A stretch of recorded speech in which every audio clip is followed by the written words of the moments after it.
เล่นแต่โทรศัพท์อยู่นี่แหละกูรู้จักซักผ้าซักคนกลัวอ้าวมึงบ่ต้องแสดงลุกขึ้นมาเลยเฮ้ย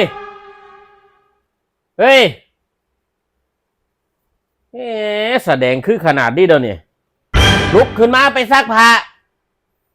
อุ้ยปอบมึงเอ้ยเนาะที่ให้แต่กูนี่ตีเฮ็ดอ่ะลุกทำไมโคกเอาโคกมาอยู่นี่ได้จังใดเท้าโอ้ปะไดแท้หรือไปว่าเจ้าของเอาโคกมาเสียงไว้นี่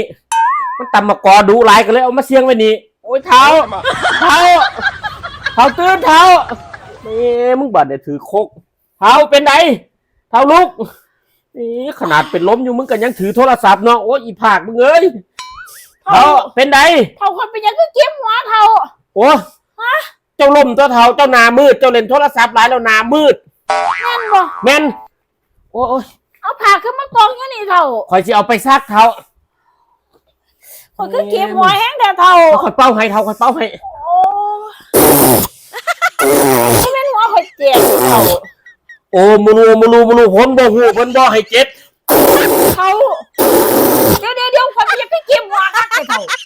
เจ้าล้มยังว่าเนาะเจ้าเบิ่งโทรศัพท์อยู่ดีแล้วเจ้าล้มเท้าแม่นบ่แม่นคอยเอาผ้าไปซักก้อนเท้าเอ้าเรียนต่อเท้าเรียนโทรศัพท์ต่อหามันเศร้าเรียนโทรศัพท์ต่อนี่มันเนี่ยเกือบแล้ว